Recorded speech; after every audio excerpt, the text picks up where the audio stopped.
que Dios hizo con el mundo inició en una casa. El Hijo de Dios creció en una casa y desde las casas la Iglesia de Cristo trastornó el mundo entero con el poder del Evangelio.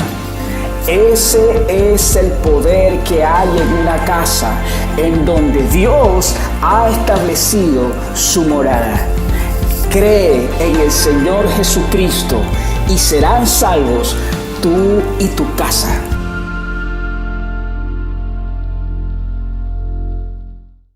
Muy buenos días, amados hermanos, familia del Señor. Qué gusto poder compartir con ustedes esta mañana y juntarnos a propósito de la palabra de Dios. Hoy vamos a iniciar una serie de mensajes acerca de este tema, volviendo al origen. Esta expresión, volviendo al origen, volviendo a casa para algunos, es muy conocida en estos días esta expresión, quédate en casa. Sin duda alguna, es una de las expresiones más comunes en los últimos días. Debido a esto y a otras medidas de seguridad, se han cancelado innumerables eventos masivos y los auditorios en donde la iglesia se reúne han sido temporalmente también cerrados. Esta realidad nos ha llevado a utilizar otro término muy común en estos días como lo es iglesia en casa. ¿Pero qué es iglesia en casa? ¿Tiene que ver iglesia en casa con este título, volviendo al origen?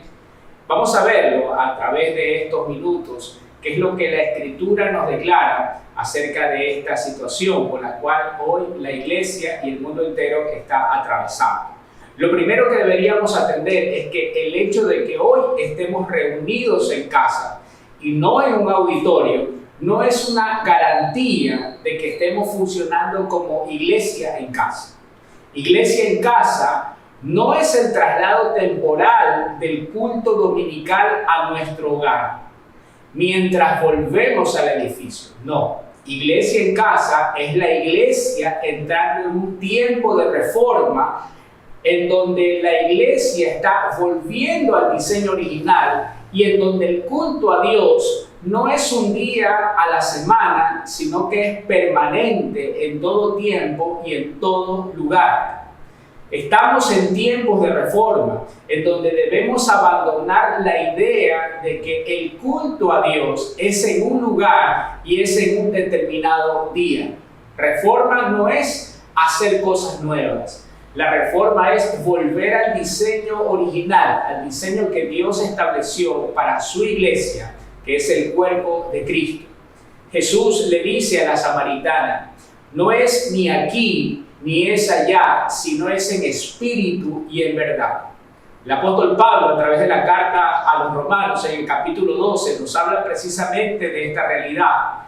Por lo tanto, dice el capítulo 12, en el verso 1, por lo tanto, hermanos, tomando en cuenta la misericordia de Dios, les ruego que cada uno de ustedes en adoración espiritual ofrezca su cuerpo como sacrificio vivo, santo y agradable a Dios. Este es vuestro verdadero culto, vuestro culto racional. El culto entonces no es la actividad que hacemos el fin de semana cuando nos reunimos en el auditorio. El culto es nuestra vida presentada como sacrificio vivo delante de Dios. En segundo lugar, debemos entender que no por el hecho de que ahora estemos en casa, quiere decir que la iglesia está volviendo al diseño original. Porque el origen de la iglesia no son las casas. El origen de la iglesia es Cristo. Así como Eva fue sacada del costado de Adán cuando él dormía, así la iglesia fue sacada del costado de Cristo cuando él dio su vida en una cruz. Volver al diseño original no es volver al pasado de la iglesia, es volver a su origen en Cristo. Es volver a un diseño cristocéntrico, en donde no nos reunimos alrededor sino de su presencia, en un culto permanente, en donde Cristo es expresado en nosotros, en nuestra casa, en el auditorio y en todo lugar sobre esta tierra, en donde la iglesia pueda manifestar la vida que porta. Para esto necesitamos salir de la mentalidad del culto templocéntrico y antropocéntrico.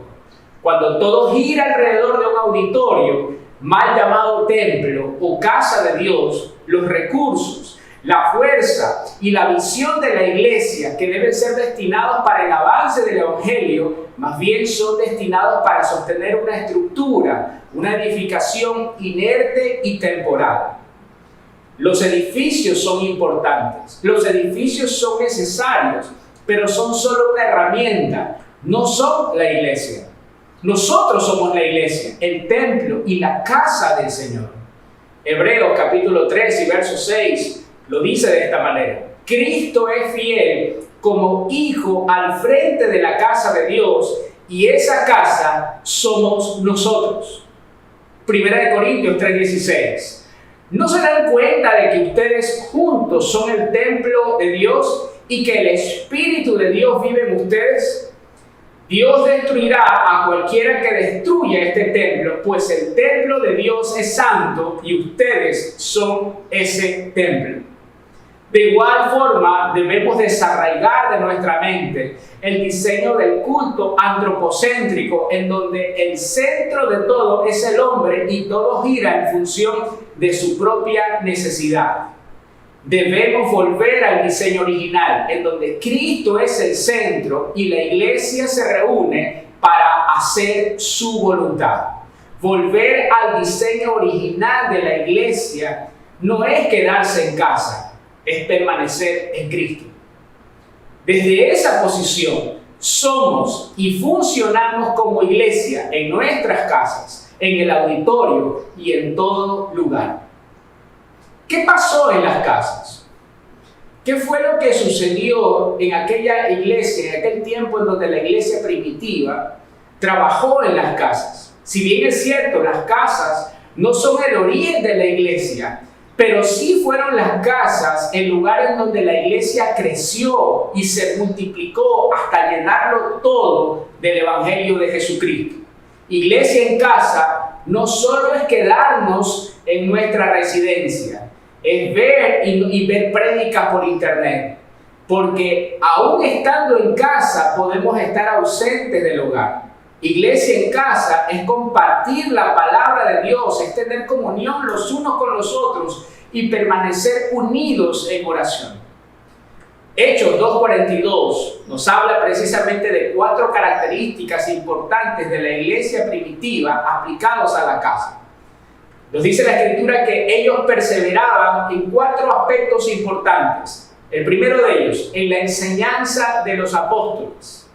El segundo, en la comunión, en el partimiento del pan, el tercero, y el cuarto es la oración. Quisiera que podamos revisar cada uno de estos aspectos para establecer por la Escritura lo que sí significa ser iglesia en casa. Número 1, perseveraban en la enseñanza de los apóstoles. Las casas son el ambiente propicio para la enseñanza de la palabra de Dios, de padres a hijos. Una casa es el lugar en donde la familia debería desarrollar los talentos y los dones que el Señor nos ha confiado. Timoteo es un ejemplo de eso. Creció en un hogar en donde la fe de su madre y de su abuela lo formó para participar en el avance del evangelio. Por otro lado, tenemos un contraste en la vida de José. El no saber interpretar en su casa los sueños que Dios había depositado en él hizo que no solo que esos sueños no sean abrazados en su familia, sino que el mismo José sea desechado, sea expulsado de casa por parte de sus hermanos. Nuestras casas deben exportar obreros aprobados para la obra del ministerio. La función de las 5 gracias ministeriales, apóstoles, profetas, pastores, maestros y evangelistas, esas funciones no son para terminar de formar a nuestros hijos. La función de las 5 gracias ministeriales es perfeccionar a los santos para la obra del ministerio. Esto ha sido una de las causas del gran retraso de la iglesia en los últimos siglos. Y es que en lugar de atender asuntos de gobierno para el avance del reino, estamos atendiendo como iglesia asuntos domésticos que se deben resolver en casa. Les entregamos nuestra responsabilidad sacerdotal en un tiempo a los sacerdotes católicos y en otro tiempo a los pastores evangélicos. Pero la palabra de Dios nos dice claramente que es en el hogar, de padres a hijos, es en el hogar en donde los hijos deben ser formados e instruidos en el camino del Señor para que cuando sean grandes no se aparten de Él. El libro de Deuteronomio, capítulo 11 y verso 18, Moisés nos habla acerca de esto. Y él nos dice: por lo tanto, comprométete de todo corazón a cumplir estas palabras que te doy. Átalas a tus manos, llévalas sobre la frente para recordarlas. Enséñales a tus hijos, habla de ellas en tus conversaciones cuando estés en tu casa y cuando vayas por el camino, cuando te acuestes y así también cuando te levantes. Escríbelas en los marcos de la entrada de tu casa y sobre las puertas de la ciudad, para que mientras el cielo esté sobre la tierra, tú y tus hijos sean prosperados. Aquí Moisés nos enseña a no guardar solo para nosotros la bendición espiritual que hemos recibido al conocer a Cristo. Es nuestra responsabilidad como sacerdotes en nuestra casa, es nuestra responsabilidad como padres de nuestros hijos, compartir con ellos y enseñarles lo que hemos llegado a conocer acerca de nuestro Señor. Cuando nos reunimos con ellos para orar, cuando nos reunimos con ellos para impartirles la palabra de Dios, para compartir con ellos lo que hemos conocido de Él, estamos edificando la iglesia. Estamos atendiendo a este diseño original en donde desde la vida de Cristo que portamos, todo es transformado primeramente en nuestras casas y después de nuestras casas o a partir de nuestras casas a las naciones del mundo entero. ¿Qué pensaríamos si viéramos a un padre bien vestido y bien nutrido, acompañado por sus hijos desnutridos y mal vestidos? Concluiríamos sin duda alguna que es un mal padre, porque no ha sabido compartir de lo que tiene con sus hijos. Así también lo es en lo espiritual. Como padres y sacerdotes del hogar, tenemos la responsabilidad, primero delante de Dios, y segundo, delante de nuestra familia y de la sociedad, de exportar no solo hombres de bien, sino hombres de Dios, edificados en la palabra, en la impartición del Evangelio, que es el poder de Dios para salvar, para preservar todo aquello que entra en contacto con la vida de Cristo. No solo estamos llamados a dejarle a nuestros hijos una herencia material, sino un legado de bendición generacional.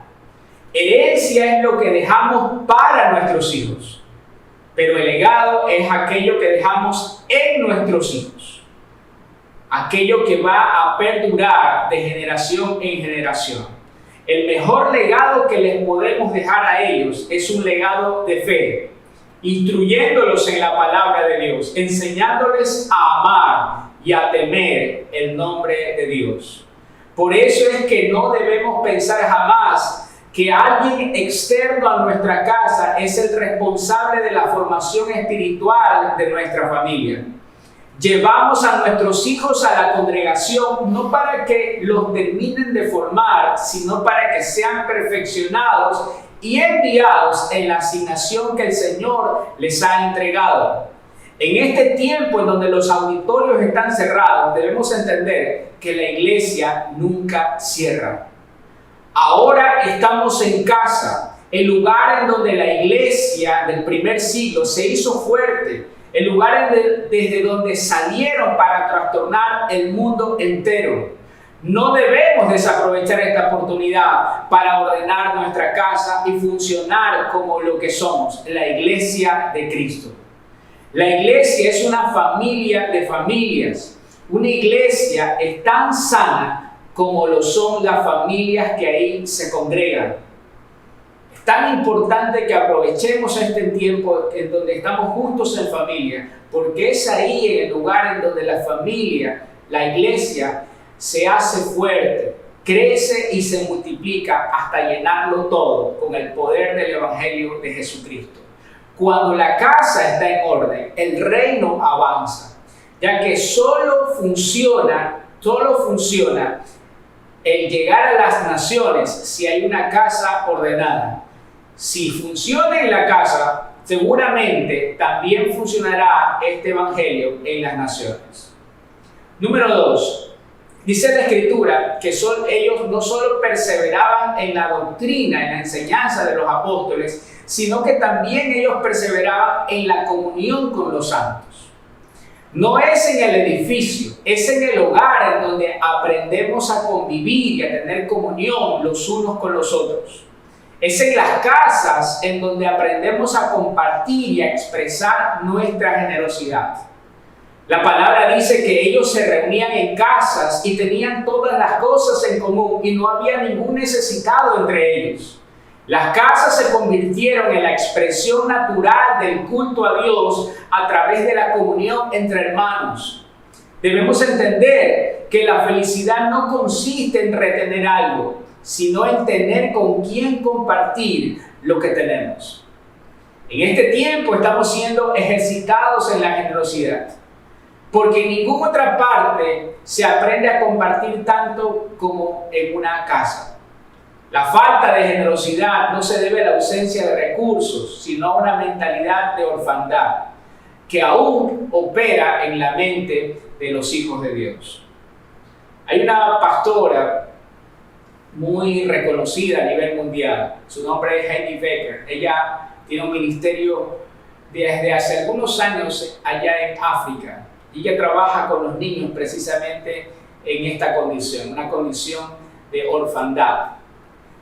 Y cuando le preguntaban a ella cómo sabe discernir, cómo puede identificar cuando ellos empiezan a dejar esta mentalidad de huérfanos y empiezan a abrazar la paternidad de Dios, y ella respondió algo que debería llamarnos la atención.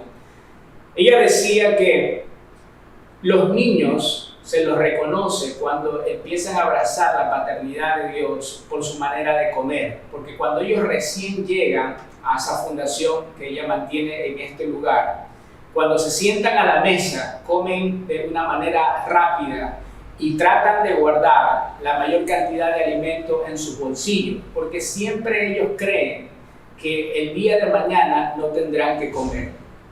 Su corazón se ha endurecido, su corazón se vuelve duro y egoísta y no sabe compartir, porque cree que el plato que tiene delante de él es lo único que tendrá y que mañana tal vez tendrá que valerse de sí mismo para llevarse un pedazo de pan a su boca. Pero cuando el amor de Dios llega a sus corazones, cuando ese amor va ganando terreno en sus corazones, comienzan a disfrutar realmente de la comida, y es ahí cuando empiezan a compartir con los demás. Esta realidad la viven muchos hijos de Dios, que viven atemorizados, viven deprisa, guardando, porque creen que mañana tal vez no tendrán. Tienen padre, pero viven como huérfanos, porque aunque son hijos, no han conocido el amor de Dios que lo provee para toda necesidad. Necesitamos aprender a ser hijos. Este tiempo de cuarentena, este tiempo en donde pasamos en casa, aprendamos de generosidad, aprendamos de ese Dios que tenemos, de ese Padre Celestial, a ser generosos, a ser hijos, a poder compartir, a vivir en comunión los unos con los otros. Dios no vino en forma de Padre, Él vino en forma de Hijo para enseñarnos a ser hijos. ¿Por qué el Hijo de Dios vino precisamente en forma de niño a vivir en una casa? Porque Él vino a modelarnos cómo ser hijos de Dios, cómo se debe vivir en comunión, en familia, en donde podemos nosotros compartir los unos con los otros. Esto solo se aprende en una casa. Son días en donde aprendemos a compartir, a ser generosos, como lo es nuestro Padre Celestial. Son días en donde el espíritu de orfandad será desplazado por el espíritu de adopción, por el cual clamamos, Abba, Padre. Iglesia en casa es el corazón de los padres volviéndose hacia los hijos, y el corazón de los hijos volviéndose hacia los padres. Iglesia en casa es una dinámica de comunión, de compartir, en donde nadie tiene lo suyo como propio, sino que lo da a los demás y no hay necesitados entre nosotros. El tercer punto es igual de importante que los anteriores. Número 1, ellos perseveraban en la enseñanza de los apóstoles. El número 2, ellos perseveraban en la comunión con los santos. Y este tercer punto es que ellos perseveraban en el partimiento del pan. No solo compartían la mesa, sino el pan. Y esto aseguraba la unidad y la buena nutrición espiritual de las iglesias en las casas. No somos uno cuando compartimos solo la mesa. Hay muchas familias que se sientan a la mesa, pero cada uno de un espíritu diferente. Somos uno cuando compartimos la mesa y compartimos el mismo pan. Cuando comemos del mismo pan, somos uno en el cuerpo de Cristo. Estos días son muy útiles para sentarnos a la mesa como familia y compartir el pan de vida eterna que es Cristo Jesús. Si hubiese algún pródigo entre nosotros, si hubiese algún miembro de nuestra familia que se apartó de la casa del Señor, del camino del Señor, es el olor, es la fragancia de ese pan lo que hace volver a los pródigos a la casa del Señor. Es esa palabra compartida, es ese alimento espiritual que los hará volver, porque siempre seguirán siendo hijos, aunque su condición actual sea de pródigos. Este es un mandato de nuestro Señor, el compartir el pan en la mesa. Él nos dijo que hagamos memoria de Él, del sacrificio que hizo cuando su cuerpo fue partido y su sangre fue derramada en la cruz. La iglesia primitiva compartía el pan en las casas porque entendieron que participar del cuerpo de Cristo los mantenía fuertes y unidos. Así también el beber de la copa les recordaba que estaban cubiertos por la sangre del Cordero y guardaban sus pensamientos de todo temor, porque sabían que todo lo que ha sido rociado, todo aquello que ha sido cubierto por la sangre del Cordero de Dios, será preservado para vida eterna. Por último, el punto número 4. Ellos perseveraban en la oración. Iglesia en casa no es trasladar el púlpito a las redes, es levantar un altar de adoración en cada casa, en cada hogar y hacer de Cristo, hacer de su presencia en nuestro hogar el centro de nuestra adoración y de nuestra oración. Que nuestra casa sea una casa de oración. Estos son días no son días para el ocio. Son días para permanecer en oración. Son días para poner nuestra mirada en las cosas de arriba. Son días para transformar nuestros hogares en una casa de oración, en una puerta del cielo, en donde nuestros vecinos, donde nuestros amigos hallen y encuentren una palabra de salvación, una palabra de esperanza. Desde tu casa, la palabra de Dios debe ser soltada para sanar a un mundo que está enfermo. Aunque ahora estemos en casa, la palabra de Dios jamás estará presa. Son tiempos de quietud. Son tiempos en donde debemos dejar actividades que son improductivas. Podemos estar en casa, pero estar ausentes delante de aquellos a quienes amamos, porque hay elementos distractivos que debemos desechar. Hay situaciones que nos absorben la vida, nos quitan el tiempo y no podemos ser eficaces a la hora de establecer nuestro altar en casa, a la hora de levantar ese altar en familia. Debemos de parar, de hacer un alto, de mirar hacia las cosas celestiales, hacia las cosas que son eternas. Es un tiempo para ordenar la casa, es un tiempo para entrar en el reposo de Dios, que no implica no hacer nada, implica hacer todo lo que Él nos ha dicho que debemos hacer y que debemos ser por encima de todo. No esperes salir de casa para ir al culto. Sé el culto desde casa, porque nuestra vida es el culto racional delante de Dios. Cuando salgamos, llevaremos lo que Dios nos está hablando en nuestros hogares. Llevaremos ese ambiente de milagros, de sanidad, de salvación que hemos provocado en nuestros hogares hacia el mundo que lo necesita. El gobierno de Dios en una casa debe empezar por nosotros y desde nosotros pondrá orden hacia nuestra familia y hacia las naciones de la tierra. Desde ese orden podremos decir: mi casa y yo serviremos al Señor. Por todo esto, y aunque valoramos los edificios como herramientas para el desarrollo de la iglesia, debemos pensar que jamás la iglesia podrá ser cerrada. Jamás podrán ser cerrados los templos. Jamás podrá cerrarse la casa de Dios, porque todo eso somos nosotros. La iglesia no es un edificio. Esta verdad ha quedado evidenciada en estos días. Pero la iglesia tampoco solo es un grupo de personas conectadas en línea para recibir un mensaje. La iglesia es un cuerpo compuesto por millones de miembros unidos en un mismo espíritu para expresar la vida de Cristo en todo tiempo y en todo lugar. Primero desde casa, pero desde nuestras casas hacia el mundo entero. Capacítense, prepárense, empodérense en sus casas para enfrentar los tiempos que vivimos.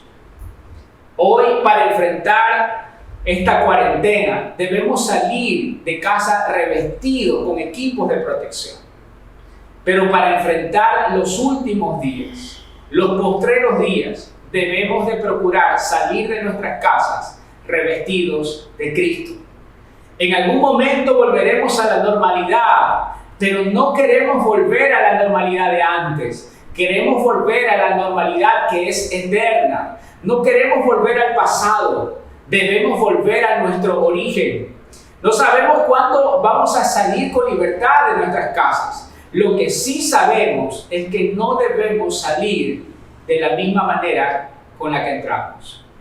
La iglesia primitiva creció en las casas y cuando salieron de sus casas trastornaron al mundo entero con el poder del evangelio. Cuando ellos salieron de sus casas, el mundo los llamó cristianos, porque vieron en cada uno de ellos al mismo Cristo en el cual ellos creyeron.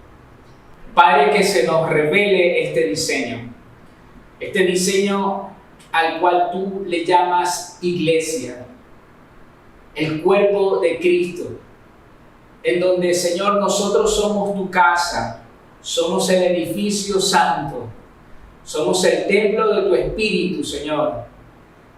Y desde esta revelación que has puesto en nuestro espíritu, podamos edificar tu casa en esta tierra.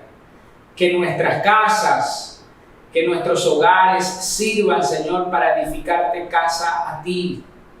Que entendamos, Señor, que no saldremos al culto después de esta pandemia, sino que nosotros somos el culto racional, por medio del cual tu nombre es glorificado en nuestras casas, en el auditorio y en todas las naciones del mundo.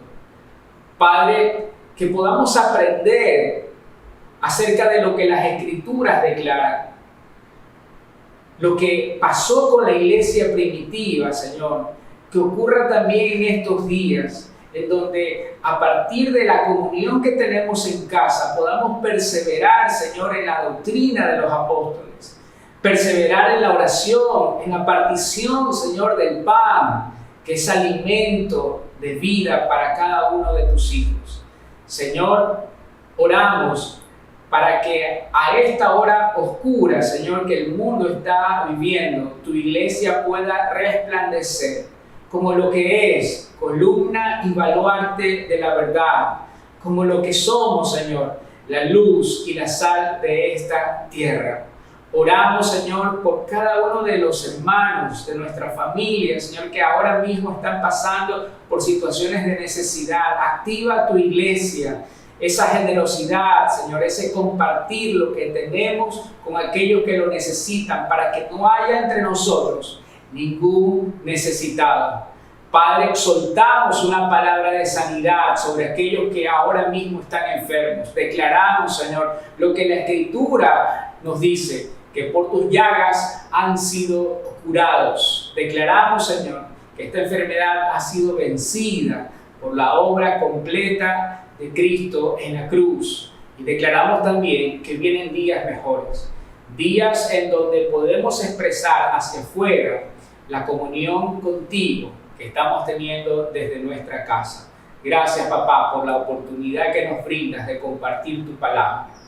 Y gracias también a ustedes, amados hermanos. Estamos orando para que sea pronto el día en donde nos volvamos a reunir y abrazar, tener comunión los unos con los otros. En el nombre de Cristo Jesús. Les amamos. ¿Quién se une a ti, Señor? Un espíritu es contigo. Un espíritu es contigo. ¿Quién se une a ti, Señor? Un espíritu es contigo. Un espíritu es contigo.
ha coronado de favor y misericordia. Él nos ha hecho rey, sacerdote, todo por gracia. Si algún favor tenemos es esa corona que vino del Padre, y lo que viene de Él vuelve a Él. Es eso lo que rendimos todo.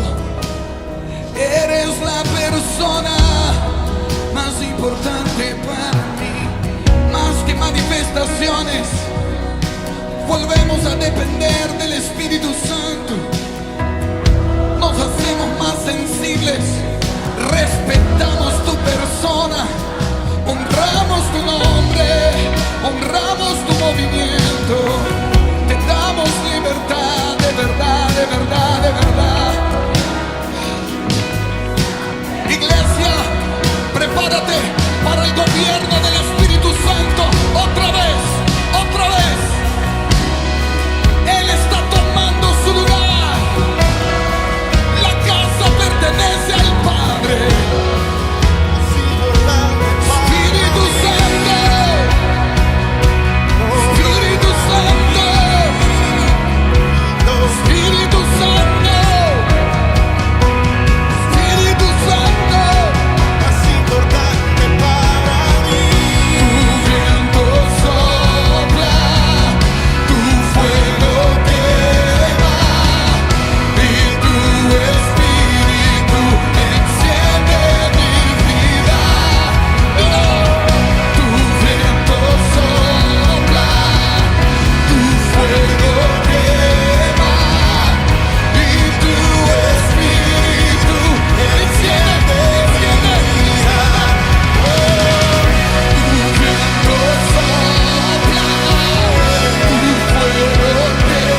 parecía un cementerio espiritual, recibirá el soplo del Espíritu.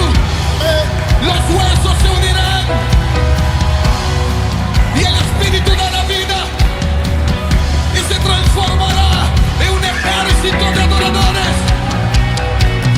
Nos unimos al cuerpo, uno en Cristo, uno en Cristo, uno en Cristo.